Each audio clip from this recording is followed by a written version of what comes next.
मुझे याद है 70 के दशक में ऐसी फिल्में थीं, हिंदी फिल्में। अधिकांश मैंने नहीं देखी, मगर लोग मुझे बताते थे उनमें कुछ अभिनेता ऐसे थे जिन्हें बलात्कार विशेषज्ञ कहा जाता था।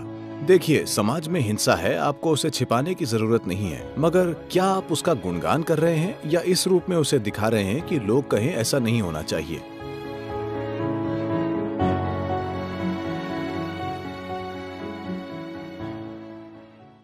नमस्कार, मैं सदगुरु। सेक्रेड गेम्स भारत में सबसे लोकप्रिय टीवी सीरीज में से एक है। इसमें सेक्स और हिंसा के बहुत अधिक दृश्य हैं। जिसमें इतनी हिंसा और सेक्स को दर्शाया गया है, वह इतना लोकप्रिय क्यों है और क्या इन्हें कला के रूप में अनुमति दी जानी चाहिए? देखिए, इस सवाल पर बात भी करने का खतरा ये है कि अगर आप इस सवाल को उठाएंगे तो तुरंत कुछ लोग सोचने लगते हैं कि सही और गलत की उनकी अपनी सोच को दूसरे लोगों पर थोपा जा सकता है, जो कारगर नहीं होगा। एक मुक्त समाज में ये काम नहीं करेगा। साथ ही ये फिल्मों में हिंसा, भारी हिंसा और बहुत ही घटिया तरीके, आमतौर पर सेक्सुअलिटी का अर्थ है एक स्त्री के साथ अच्छा बर्ताव नहीं किया जा रहा है। मुझे याद है कि 70 के दशक में ऐसी फिल्में थीं, हिंदी फिल्में। अधिकांश मैंने नहीं देखी, मगर लोग मुझे बताते थे कि उनमें कुछ अभिनेता ऐसे थे जिन्हें बलात्कार विशेषज्ञ कहा जाता था। तो हर फिल्म में एक बलात्कार होना ही था। कुछ समय के लिए ये एक स्टैंडर्ड सा बन गया। तो वे सभी लोग जिन्होंने वो फिल्में देखीं बच्चों के रूप में, क्योंकि उन्हें कोई अडल्ट सर्टिफिकेट नहीं दिया गया था, कोई भी जाकर देख सकता था, उन्हें लगता था कि एक स्त्री से पेश आने का यही तरीका है। अब जब सड़क पर बलात्कार होते हैं तो आप हैरान क्यों होते हैं, मैं पूछ रहा हूं। हमने ही उन्हें सिखाया है। सिनेमा भले ही एक कमर्शियल उद्योग हो, मगर समाज पर उसका गहरा असर पड़ता है। देखिए, कुछ और देशों में लोग फिल्म देखते हैं, घर जाते हैं और उसके बारे में भूल जाते हैं। यहां ऐसा नहीं है। हम उन्हें नेता भी चुनते हैं।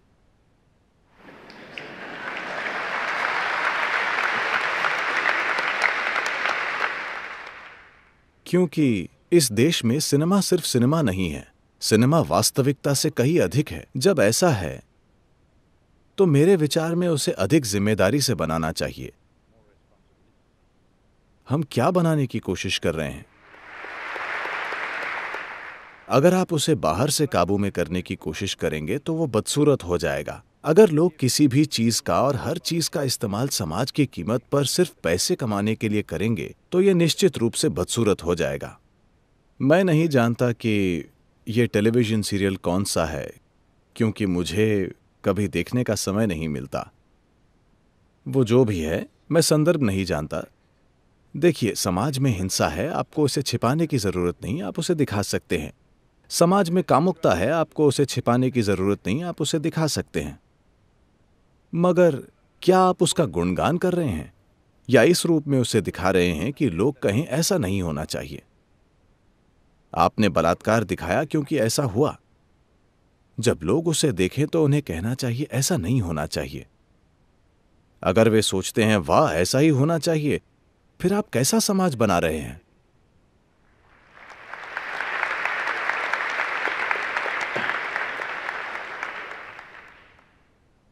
तो ये सवाल कई बार मेरे पास तमाम अलग अलग रूपों में आया है। इस तरह के सवाल मेरे ख्याल से लोग कला के पीछे छिप रहे हैं। माफ कीजिए अगर मैं कुछ गलत कह रहा हूं। लोग कला शब्द की आड़ ले लेते हैं। अगर ये कला है तो उसे इतना कमर्शियल नहीं होना चाहिए। आप कॉमर्स कर रहे हैं और उसे कला कह रहे हैं। उसमें थोड़ी कलाकारी हो सकती है, हम इसे समझते हैं। मगर एक समय था जब हम बड़े हो रहे थे, कला फिल्में होती थीं और कमर्शियल फिल्में होती थीं। अब ऐसा कुछ नहीं है, कमर्शियल फिल्में ही कला हैं। कमर्शियल फिल्में मुख्य रूप से पैसा कमाने के लिए बनाई जाती हैं। कोई पैसा बनाने के लिए पैसा लगाता है। कॉमर्स में कोई बुराई नहीं है। बिकॉज कॉमर्स में कोई बुराई नहीं है। देश का कॉमर्स हर स्तर पर विकसित होना चाहिए। तो मनोरंजन भी कॉमर्स है, ये ठीक है। अगर वो कॉमर्स है तो उसे नियंत्रित होना चाहिए। उसके लिए थोड़ा, हर कॉमर्स के लिए समाज में एक तरह का नियंत्रण होता है ना। इस समाज में हालांकि आज हर कोई, कम से कम कई लोग, बड़ी संख्या में लोग शराब पीते हैं, मगर फिर भी हमने उस पर नियंत्रण रखा है कि आप शराब का विज्ञापन नहीं कर सकते।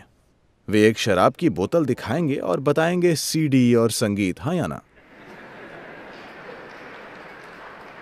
स्पार्कल वाटर, सोडा वाटर तो ठीक है, मगर सीडी और संगीत ये कैसे आ गया मैं नहीं जानता। खैर, मैं कह रहा हूं कि जब हम देखते हैं कि वो समाज को बड़े पैमाने पर प्रभावित करेगा तो नियंत्रण होते हैं। तो अगर कोई चीज समाज को प्रभावित करने जा रही है तो किसी तरह का नियंत्रण जरूर होना चाहिए। सबसे बेहतर होता है कि आत्मनियंत्रण लगाया जाए, बजाय कि कोई सरकारी एजेंसी उसे थोपे, क्योंकि फिर वो कुछ और बन जाएगा।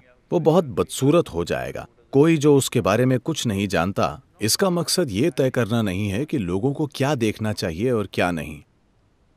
ये इस बारे में है हम समाज को किस ओर ले जाना चाहते हैं। मैं इस टेलीविजन सीरियल के बारे में नहीं जानता। मैं लगातार सभी ऐसे वीडियो गेम्स के बारे में बोल रहा हूं। एक 5 साल के बच्चे को लोगों को गोली मारने में मजा आता है। यही एक गेम है जो वो खेलता है। उसे स्क्रीन पर लोगों को गोली मारने और गोली मारने में ही मजा आता है। ये काफी अच्छा है क्योंकि इससे कहीं खून नहीं निकलता। ये ठीक है, वहां फैलता है, मगर वो ठीक है।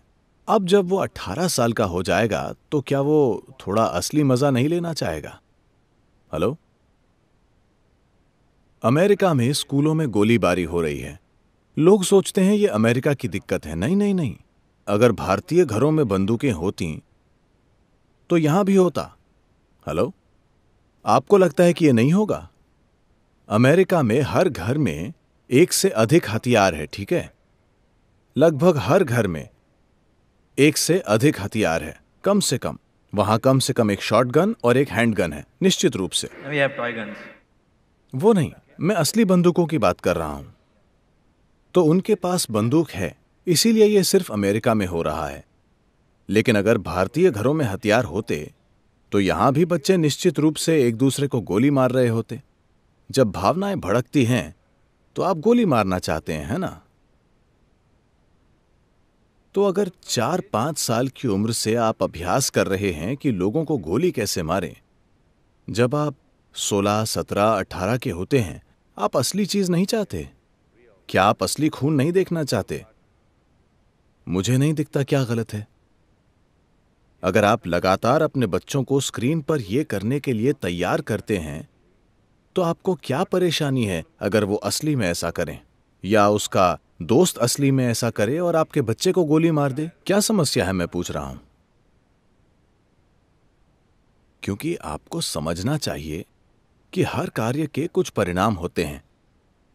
इसे उन लोगों को जिम्मेदारी से संभालना चाहिए जो ऐसी चीजें बना रहे हैं। अगर आप हर चीज के लिए नियम कानून लाते हैं तो समाज बदसूरत हो जाता है। सरकार इन चीजों को मैनेज नहीं कर सकती, लोगों को इन चीजों को मैनेज करना चाहिए। अगर कोई ऐसी चीज बना रहा है तो लोगों को जाकर उसे नहीं देखना चाहिए, मगर नहीं, वे सब जाकर उसे देखना चाहते हैं। कहीं ना कहीं उन्हें मजा आता है ना? आज आप कोई भी हॉलीवुड फिल्म देख लें, वो पहले की तरह नहीं है। वे पहले भी शूटिंग करते थे, मगर अब ऐसा होता है गोली आती है और दिमाग के परखच्चे उड़ जाते हैं, फिर उसे दोबारा दिखाया जाता है, फिर स्लो मोशन में परखच्चे उड़ते दिखाए जाते हैं। लोग इसका मजा ले रहे हैं। एक बार जब आप इन चीजों का मजा लेने लगते हैं तो सड़क पर हिंसा होना तय है।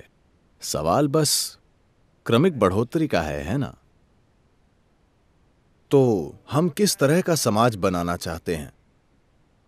जो लोग बड़े पैमाने पर समाज पर असर डालते हैं, चाहे वे कलाकार हों, राजनेता हों, मीडिया वाले हों, आध्यात्मिक गुरु या धार्मिक गुरु, जिनका भी लोगों पर प्रभाव होता है, उन्हें अपने अंदर देखना चाहिए कि हमारे कार्यों का क्या नतीजा होगा। इतनी जिम्मेदारी सबके अंदर आनी चाहिए।